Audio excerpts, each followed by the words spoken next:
Lions TV, this is your post-match analysis video for yesterday's absolutely phenomenal 3-2 win against Southampton at the Den, a sold-out SE16. The game had absolutely everything: goals, last-minute winners, penalties, and it went our way in a 5-goal thriller, and it sees us back up to third in the table as always.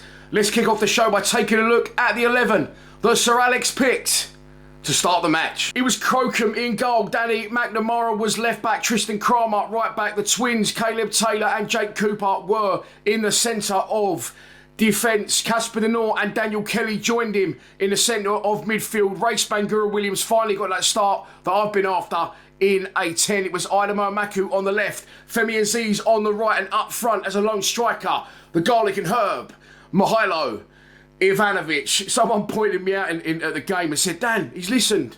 He's done what you said. He's dropped Ballo and he's dropped Neslin and he's put Bangura Williams in a 10. So I don't know whether the gaffer does watch Lions TV. I think it was quite obvious I wasn't the only one saying that. And those boys needed to be taken out. And when they came on, thought they did all right. And Bangura Williams got the start that I wanted him to get. My actual reply to the guy was, yeah, and I'll take the credit for it if it goes right. But if it goes wrong, then I'll make it. I never said it. Fuck, what a fucking day yesterday. What an I'm trying to compose myself to put together a video and look over the games, but all I keep saying to myself and anyone that will listen and watching videos online is, what a fucking day. Unbelievable. Absolutely unbelievable. And it does absolutely blow my mind as we can go from here to here, back down to here, and then back up to here in an instant. I think it helps that Femi Aziz was on the pitch, although, look, because he's there, he's our figurehead. He's the missing piece of that jigsaw. The fans and the players draw off, him being there and get more confidence just for the fact that he's out there. But at times, his final ball yesterday in the first half and shots he had at goal wasn't up to his 11 out of 10 standards, let's put it that way. And I think that's because he's just coming back. At one point, he had a shot wide, curled one. I said to Henry, he looks like he's blowing out his arse. And just after I said it, he leant down, he had his hands on his knees, and he was blowing.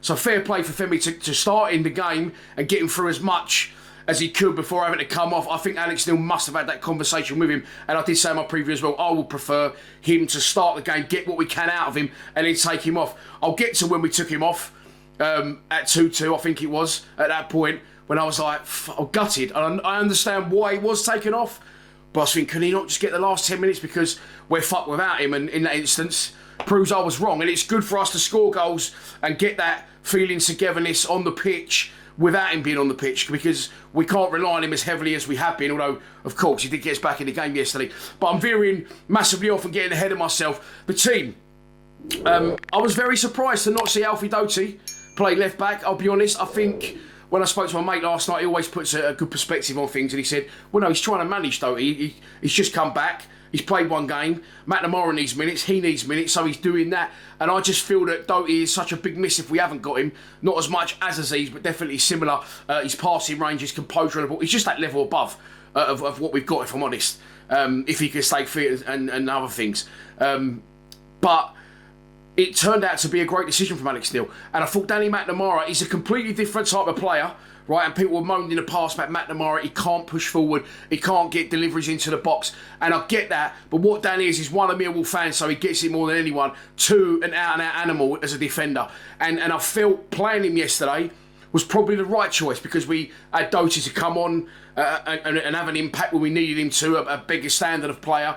Sometimes your substitutes are predominantly your worst of players, aren't they? Ones that can't get in the team. But I felt that Alex still managed that in a different way yesterday. Thought we'd done really well. And Danny Mac, and it plays at Southampton as well. The way that Southampton play, they're a team that will knock the ball around the back endlessly and have a lot of possession. Now, we know that's going to happen, but with a full den and the opportunity of going third in division, if we win the game, I think that plays into our fan base and it plays into our momentum and our aggression on the pitch, because as we know as Millwall fans, right, I saw at one point the Serb, he ran to their centre-back, right? The centre-back played it to their left-back. He went out to the left-back.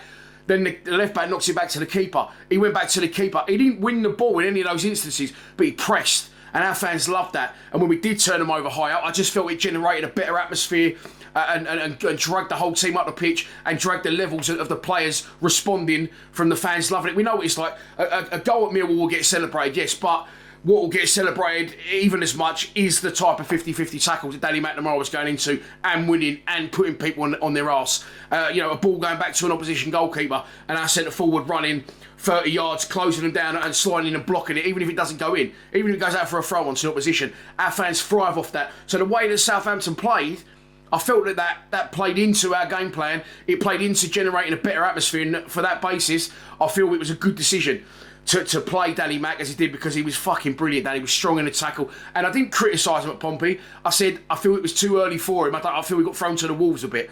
Okay, but yesterday he looked like he hadn't missed a game in fucking 5 years. He was unbelievable, absolutely brilliant. He was left back, and of course, Doty on the bench. Zach Sturge probably still recovering from concussion. I would imagine there's rules around that now where you can't play or be in a match day squad sort of within 10 days of getting concussion on a game. So he was out. Joe Bryan, I think, is still suspended from getting sent off at Pompey. So now we're piling up in the left back position. Centre midfield, not so much. I'll get to that in a minute. Caleb Taylor and Cooper. The twins, I call them, they travel alike, they look alike, they're both about 8'9", and it turns out Caleb Taylor can score a goal as well, which always helps. Brilliant central defence pairing, which pushes Kramer to right back, and this debate rages on. He was playing right back, we're all going, he's a centre back. When Jaff goes, he'll be even better at centre back. When he moved to centre back, well, Jaff who? We didn't need Jaff. Kramer's brilliant. He's gone back to right back now, so I'm going to keep doing this in this instance, unfortunately. He's brilliant in both positions. He's got that aggression, and that showed yesterday. It showed at games where we haven't been so good as well. Maybe Sheffield Wednesday in the week. It wasn't bad. We won the game, but it wasn't as good as it was yesterday. He's got that, but it gives us so much more going forward that I'm now going to actually say I think he's a better right back than he is a centre back, and he's still weighing with his fair share of goals as well. Just gets us up the pitch so much. He was involved in the Aziz goal as well at the beginning, which I'll get onto obviously once I've covered other bits. Centre midfield, thought Casper was back to his best yesterday. Absolutely brilliant. I haven't covered Croker in goal, but I'll get onto that as we go through. He was outstanding as well. Him, Cooper and Kramer, just big, fucking horrible, old school presence footballers. I know Caleb Taylor would probably say he's about 20 years old, mate. But old school in nature, the way they play, no nonsense, tough tackling. And Crocombe, he had a little bit of a blip, didn't he? Pompey away, maybe one before that, but he looked back to his best. And the full-time scenes from the club's Twitter page, you can see, like, there's a picture of Max Crocombe. He's actually part on his own Instagram, and he just looks like you wouldn't want to fuck with him, basically. If you met him down a dark alley, he looks like a big, horrible, fucking tough bastard. And that's what we need. Getting back to Casper, like I said, don't feel he's been at his best lately. Thought he's back to his absolute brilliant best yesterday. And you can see what I thought. I went a bit fucking radio rental at full time. You could see Casper. Henry said to me, "Have you seen this post from Casper? He's absolutely lost it. Just the passion and the aggression and the desire and the relief as well, just in the camera's face, just screeching at the camera."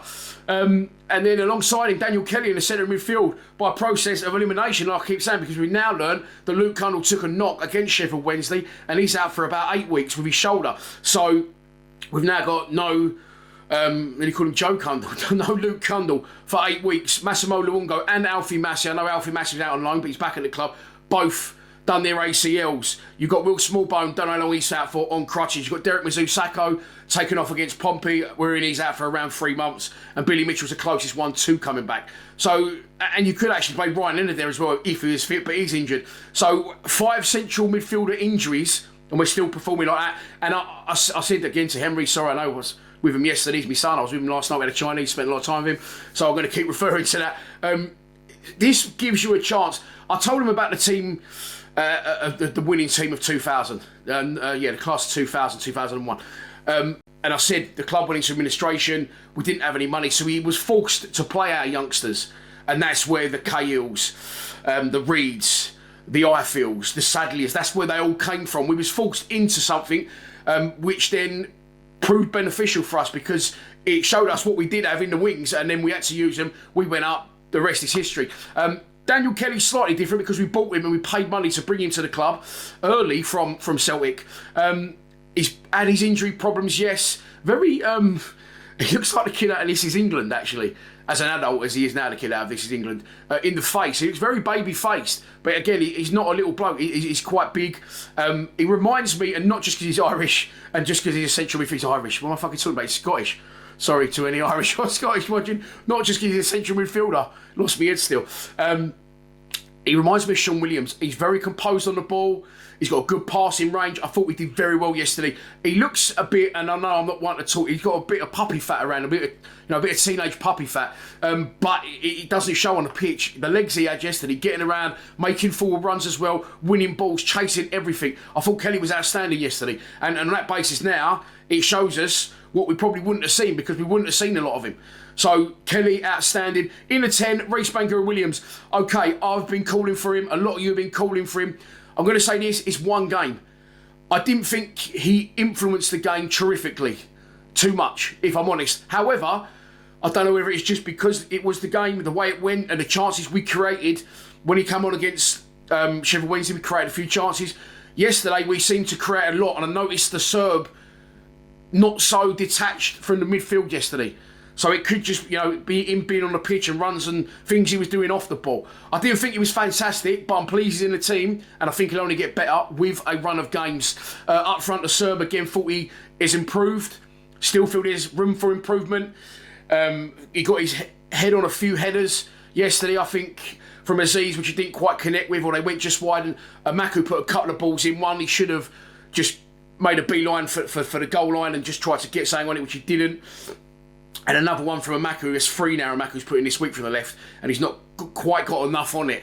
But he's getting in positions and he's working harder, and if you like him or not, I do like him. We're stuck with him until at least January. People said, January's not a long time off. It isn't, but December, I think, is something like a fucking 8-game month. So there is a lot of games still before we get the opportunity to add to that area. But young player, his first full season in English football, I thought we did well yesterday. Thought we led the line well. Thought we led the line well in the week as well against an experienced centre-back in this division in Liam Cooper, the ex-Leeds captain. So that was the team. Oh, no, it isn't. I haven't done the wide areas. Amaku, better again yesterday.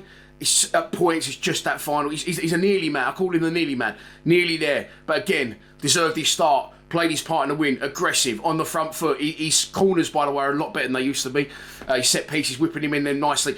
It's just I feel sorry for him in a sense, because he's one of them, he got through in the second half and he has a shot and the goalkeeper just manages to block it, or his cross just don't quite go where it should. But again, can't fault his effort. He's invested in it. You can see as they all are, and I'll get onto the investment in the squad later. I'm just absolutely over the moon today, and I'm sure that you all are as well. And then on the right, the main man, need I say more? I think, is that 6 goals in his last 7 games, or 5 in his last 6? And the only game he didn't score is when he got taken off injured against Oxford. We're going to struggle to keep him, that's a fact. Absolutely, maybe not he's 11 out of 10 best, but still nonetheless dragged us back into the game. He still had talisman, he still had go-to.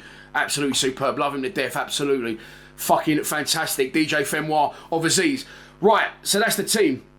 This is going to be long. I'm sorry, but bear with me. I'm excited still. The game started out well. Good atmosphere. End-to-end stuff.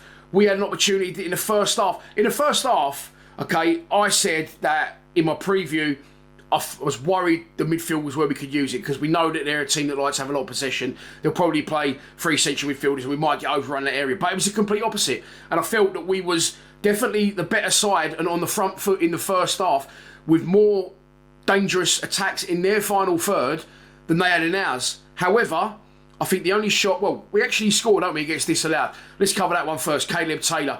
The ref gives it for a high foot. The ref's got some questions to answer. Well, maybe not so much if now we've won the game, but if we hadn't have. It's headed back by an opposition player towards their goalkeeper. The Southampton keeper comes out and he actually gets a fist on it. Okay, Caleb Taylor follows through. It's not his foot, it's actually his knee. But by this point, the goalkeeper sort of half missed it, and or sort of semi-caught it, and it's hit Taylor, and then Taylor's gone through. He taps it in the empty net. Debatable if that's a goal or not. I wasn't surprised in real time. I heard the whistle go nice and early. So it wasn't much of a shock to me that a goal wasn't given. It's one of them, it's a contentious one. I'm sure if you're a Southampton fan saying it was a foul, and if you're a Mill fan, you're saying it wasn't. But, all right, they got that decision. fair enough. Then the only other one we have in the first half is Daniel Kelly from the edge of the box. Looked like in real time it took 2 or 3 deflections before their keeper makes a really good save. I'm actually now watching the highlights a few times back, and I'm not sure if the Serb got something on it, because his reaction to it was fuck like as if he would have scored. But that's a good save. But other than that, we put balls into the box, we forced them back, we had lots of opportunities, lots of corners, without really hurting their goalkeeper. Now, if you're a Southampton fan and you're going, you're fucking joking me, mate, yeah? I'm getting to it. They didn't have as much in the final third in terms of being in our final third. They had a lot of possession around their back, which we know, as I've said, teams like this do like to do, especially ones that have come down from the Premier League. But they hurt us more in terms of Crocombe had to make 3 or 4 really good saves in the first half. There's one which Armstrong hits, gets a deflection off a sliding Caleb Taylor, and Crocombe does well to keep his eye on it 1, readjust his body for 2, and tip it round the post. There's another one where we get caught short. I think it's Cooper, maybe a crossfield ball. One of their players gets in again. Cromer comes round one side and can't get there. He's like a horse in the final fucking furlong trying to get around the other side, which he does. And then I thought, oh no, all bets are off here. He's going to bring him down. He's going to get sent off. It's going to be a penalty. He didn't do it, Cromer. He kept his composure and he had confidence in his goalkeeper to come out, smother it and make that save. And I think there might be 1 or 2 others. So Crocombe's definitely the busier of the goalkeepers in the first half, despite us being in their final third a lot more, I would say. Okay, then we get to half time. It's 0-0. The players clapped off, and even if we had drawn yesterday, I think they would have got a very similar to reception to they got anyway at full time, because yesterday they was at it. I know you can't play that well every week because we was fucking brilliant in the second half, but you can have that level of desire every week and that level of intent and togetherness and ambition. Honestly, yesterday's blown my mind. I will just say now, the 2, I know Alex Neil run down for the Caleb Taylor goal, but the 2 that run on towards the end, one looks like the reincarnation of my old man. I'll put it on the screen there. / Father Christmas. I hope he didn't pull a hammy because he's got some chimneys to get down next month. I'm hearing he might be the club doctor. And the other guy, who I think is the goalkeeper coach, you look at that photo, you'd think he scored it. And I'm not criticising those boys at all. I think it's fucking great. They're both actually my new heroes, the reincarnation of my dad especially. Fucking, that's what you want. You don't just want the players involved, you want the staff right through at the training ground. Tony Warner used to say to me, when he was at Mill, it's like a family. It weren't just the players. It was the fucking pie and liquor, the vicar that used to come in and fucking repent all their sins. It was the tea ladies, the people in the offices. They was all in. And that's the ambition, you know, that's what I felt that the ambience, I was going to say, that's what I felt that brought yesterday. It was unbelievable, and I love those 2 boys. The goalkeeper, I've seen the goalkeeper coach at away games giving it some of this, which I'm not knocking it for. I love. You're part of it, mate, fully. Get invested and roll the crowd up and show the boys how much it means to you, you know, not just on the pitch, but off it. But yeah, Father Christmas yesterday, fucking brilliant. I can't get over it. Honestly, absolutely made my fucking weekend, possibly my week. But getting into the second half,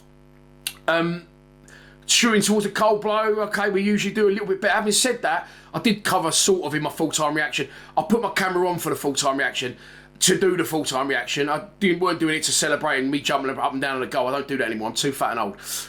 Although I'm getting trim, if you hadn't noticed. Anyway, yeah, I took my glasses off. So this, I know it's embarrassing. I said to Henry, look at that. Like, I showed him before I uploaded it. He went, it's real, Dad. Leave it in. You've got to leave it in. So, yeah, I know I'm doing some of this. I've got to get my mince pie sorted again. Maybe Father Christmas, the doctor will bring me some new glasses. I have got glasses, but I took them off, and obviously when I've just taken them off and had them on for 90 minutes, it's a bit woo. But I said to Henry, I'm fucking veering massively off here. Sorry, stick with me. The excitement is real. We haven't yet, me and him, this season seen at the Cold Blow Lane us score a goal because he wasn't there for the West Brom game. He went to work, and he fucking nearly went to work yesterday. Luckily, his boss said there is no work. See you Monday. Luckily, otherwise he'd have missed that. But yeah, he weren't at the West Brom game. The Norwich game, Camille Neshley free kick was up the other end. Both goals against Stoke were up the other end. Leicester was up the other end. Coventry, Wrexham, Middlesbrough, we didn't score. So we was literally saying, we still ain't seen a goal together this season at the Cold Blow Lane. And that was fucking put to bed in the second half. 5 goals. We started the second half well again, imposing ourselves, trying to keep on the front foot. But the opening goal comes, again, from another decision from the referee, penalty. I didn't even realise what was going on in real time. I don't think I saw any Southampton player appeal for it. The Southampton fans didn't appeal for it. They cheered when they got it. I've watched it back, okay? Now, in the laws of the game, it is a penalty. However, this goes on 20 times in opposition boxes at both ends. I will now, maybe I'm being slightly biased, we, in the first half, gave away 2 or 3 fouls in their favour for the same sort of thing. We don't seem to get those types of decisions. Maybe I'm being biased. Cooper always seems to be the victim when we're going forwards, but doesn't get anything. He gets penalised and the opposition get a free kick in their penalty area. On this occasion, I think it's Cooper. It's a shirt pull.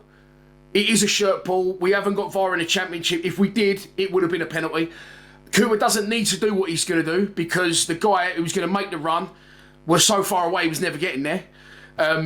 It is silly from Cooper. It is a penalty in the laws of the game, unfortunately. The ref spotted it. I would just say we're very unfortunate that the entire penalty area, and the ref did have a good position, that is what he's focused. That's what he's managed to see, because players get away with shit like that all the time, unfortunately. But doesn't seem, and I'm going to sound biased again, if you're a Millwall player, you fucking don't. And it is a penalty, and Armstrong converts it brilliantly. I know a penalty you should score, but Crocombe goes the right way. Fantastic penalty. I'll be honest, at that point I was like, well, fuck this. There's no way we're coming back into this now. No way. But I forgot the jigsaw, the missing piece. Femi Aziz is back, and we plugged away, although it didn't really seem like it was going to happen to me. And then all of a sudden, ball into the area. It comes out. Aziz gets hold of it, plays a 1-2 with Kramer. Kramer then continues his run. And I think if Aziz had had the shot missed, Kramer would have said, I was fucking in there, you ain't slotted me in. Again, that's what your right back's doing. That's brilliant. In a 4-2-3-1, whatever it is. But he's playing in a flat back 4, and that's where he is. That's how advanced he is. It's superb. And I'll praise Danny Mack again, because I know when Kramer goes on those, Danny Mack will do that, come across, and we've still got the 3 there if we need it. But Aziz doesn't miss, does he? He doesn't miss. He makes that look so easy. And I was like, fucking goal, brilliant. Meant everyone's going crazy right in front of us, of course, the Cold Blow Lane. But I don't know, I just thought he's made it look so easy that I thought the goalkeeper was going to save that. It didn't look like he was right in the corner, but that just shows you when he's scoring goals like that, and I'm not blown away by it, how good he is and how good his goals are. It's a great goal, but I've seen him score better recently. Do you know what I mean? But I'm saying nothing away from it. Unbelievable. He scores the goal, we're 1-1, and then we're on the front foot, and you really get the sense that we're going for it. Southampton were on the rocks, and we score a goal which I still can't believe. I don't think Caleb Taylor could believe it, because when he scored it, he actually just stood still for a minute. If you watch the replay, which I've watched about 37,000 times across Twitter, across YouTube, I've watched all different types, from Sky Sports to fucking the Millwall official, and I think I'll just continue to do that all day, actually, until bedtime. Thank you very much. Taylor gets the ball, he opens up his body. It's one of them where everyone goes, shoot! But they don't shoot, do they? Because you think, well, he's not going to shoot, mate, from 35 yards. He's a fucking centre-back. Let's be realistic. He's going to put it side. Fuck off. It's got everything. I don't know if he meant the last bit of dip, but it's David Luiz ex. Remember David Luiz, the centre-back, curly top, Elamadu, used to score goals from range, and they used to go and fucking whoop. What a fucking goal. One of the best goals you'll ever see at the Den, without doubt. Henry confirmed yesterday, obviously he's only 18, that is the best goal he's ever seen at the Den. Of course, he missed Femi Aziz against West Brom. Which was better? Let me know in the comments, I'm not sure. Or the best goal you've ever seen at the Den. Let me know about them as well. I'm up for talking about everything Millwall today, forever. Until bedtime, like I said. Fucking unbelievable. What a strike. Even Alex Neil, who's not the most... what's the word I'm looking for? He's not the most bubbly person maybe in the world, and I don't mind that at all. I'm not criticising it. I love the way he is. He's fucking focused, he's aggressive, he's determined to win. That's where he's getting us. That's why he's getting us. Sorry, where we are. Even Alex Neil was down the touchline for the second. What a goal! And again, like I said on the Aziz goal against West Brom, it's a different type of noise. It's not a it's a oh fuck. Caleb Taylor. He stands still. And he just goes like that, and then he's like, fuck, hang on, what's happened there? Oh, okay, now I know. I actually didn't get up. At first, I think I was in shock. You think, oh, everyone's going to... Shot's gone in. I'm still lost for words. The goalkeeper dives, it's going to fucking go wide, and then everyone's going to go, oh, and you're going to see on the replay, it was actually nearer the corner flag. Even when it hits the net, and everyone jumps up, I'm thinking, it can't have gone in. It must have gone round the back of the net. You know, and sometimes it's the advertising ball, or it's that little post that holds the net up, and then it ripples the net. I genuinely was fucking sat still for about 3 seconds. Then I join in. It's absolute pandemonium, and it is 2-1 to the Lions. Then substitutions were made. I think The Aziz one, I don't know if that's 2-1 or 2-2. Someone will let me know in the comments, I'm sure. But I was gutted he come off. I was like, I said earlier, I understand why we've got to protect him. He started when he's only played 20 minutes against not West Brom, fucking Sheffield Wednesday. This stripy and blue and white, you know what I mean. Could we just left him on? Could he got? But I'm glad that Alex Neil did it for many reasons. One, to protect him. One, to give others a chance to show what they can do off the bench, and they did do their job off the bench. I thought Langstaff was brilliant in the setup to the goal. Ballo was of course involved. Neji had a pop from distance as well. But before that, of course, Southampton equalised. Free kick. And from what I can remember, was it a free kick coming in? Oh gosh, it's all a blur. It's all a fucking blur. I know we won the game though. I know that, and I know we're up to third. I think it was a free kick. Ball into the area. And it's a header goalwards. Crocombe dives, gets 2 hands on it, does his job again. Could he have held it? Not so sure, but he's done enough, even if you don't think he should have held it, because it wasn't right in the corner. He did get 2 hands on the push. I'm not criticising him. He's fucking been brilliant again yesterday. He gets enough on the push for the defenders to deal with it. There's 4 of them in a line. He saves it here. There's 4 of them in a line. And round the back, I think, is it Azaz comes round the back. Nesley switched off. The Serbs switched off. Okay, they're not defenders, but you expect them to deal with that. And on top of them 2, I think there was 2 or 3. It was like got around the back of 4 players and scores. And then you're like, you knew it was going to happen. It did take the edge off the comeback. The Aziz goal, and of course the Caleb Louise fucking one what we thought was going to be the winner. But it didn't. But at that point, I'll be honest again, I was like, fuck. 7 minutes injury time goes up. We're piling forward. And again, I said to Henry, sorry if I keep referencing him, what are we doing? I was saying, what are we fucking doing? Because we've seen it many a times when we've tried to press forward against Coventry, against Middlesbrough when we're losing the game. We wasn't losing that game, but getting caught short and leaving too few people at the back. And I'm all for going forward and trying to win a football match. But at that point, Southampton, unbeaten in their last 4 straight wins before yesterday, and the first defeat now for their new manager, Tom de Eckhart, whatever his fucking name is. I was just going, what are we doing? Like, I was looking up at one point, it was just Danny Mack back or just Casper back and everyone else. And fair play to them for doing it and having the belief. I'll be completely honest with you, I didn't have the belief they could do it. I was like, no, all right, look, we've got Aziz back now, he started, he scored, we've had 2 absolute worldies. You know, they've got a dodgy penalty, we'll take a point, results have gone out okay for us elsewhere. But they just kept going. And we got the rewards, and I think it's a ball back to Doty, and it nearly goes off. He was literally right in front of us for that one. Kept it on, gives it... Where's he give it then? My head's gone. Oh, it gives it... Eventually, it finds its way to Langstaff. Now, Langstaff doesn't do this back, slow pass. He goes, no, fuck this, and he goes forward, and he drives forward, and he rides the challenge, which you don't see enough of in football these days. I don't know Maku does it, riding challenges of players. Someone's in front of me. Oh, no, fuck that, I'm going to pass it sideways. He's on the touchline, Langstaff. I'm not. I'm going to drive forward. I'm going to take a chance. And he bundles through. We get a little bit of luck. I'm taking nothing away from Langstaff, but he sort of half goes into a challenge and bundles his way. How many times I want to drop his shoulder, by the way? Bundles through. And he gives it to Ballo. Ballo stands it up to the back post. Brian Horn, I love you. What are you saying? That Tristan Kramer scuffed it. He gets something on it, Kramer. I'm not sure whether he's going for goal or he's just trying to put it back into an area. Either one is fine. Horny, I love you, but on the commentary on the Millwall TV, which we watched back this morning, he said that Kramer scuffed it. He definitely didn't. He just gets something on to keep it live. Side foot, back across, and I don't know how he's fucking gone in.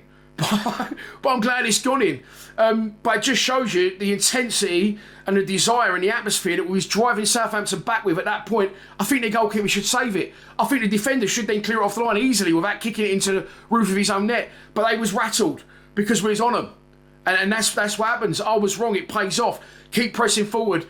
2 great goals and a 90+ 7 minute winner. How often does that happen at the Den? Not fucking often. Again, Henry said that's probably the best game he's ever seen at the Den, along with us beating Everton in the FA Cup. That was also 3-2. One really good game he missed was at the Den. It was live on telly. We beat Sheffield United and Tom Bradshaw scored a hat-trick. That was 3-2. That was up there yesterday. But Kramer does brilliantly, keeps it live and scores a goal, gets the winner. And then it's fucking absolute chaos. Santa Claus is down, here he is again. And the goalkeeper coach, fucking knight them two, by the way. People say build an Aziz statue. I want the fucking goalkeeper coach and Dr. Christmas. I want a statue erected of him somewhere. Fucking love you boys. I'm going to find out their names. What's a day? What? I can't say any more than that. Then, oh, what a day. Oh, and this is the aftermath. Absolutely buzzing to do this video today. That's definitely been the longest post-match analysis I've ever done, and now I've got to edit it. But you know, I enjoy every fucking 2 hours now of clipping that up, doing the audio, watching myself back, which I don't really like to do. It's 3 points at the Den, an unbelievable performance in front of a packed SE16. It was pissing down, it was dark, it was everything I love about football, all under one roof. And that's not, there's plenty of content up already on our YouTube channel. I'm going to go work actually at 4 o'clock today, but I'll have a rest now. And I'll be back for a preview as we travel for another top of the table clash to face Bristol City at Ashton Gate next Saturday. I will be there, and I hope you will be too. Hopefully we'll sell that out now after yesterday's absolute heroic display in SE16. Please subscribe to Lions TV. Come on, you Lions.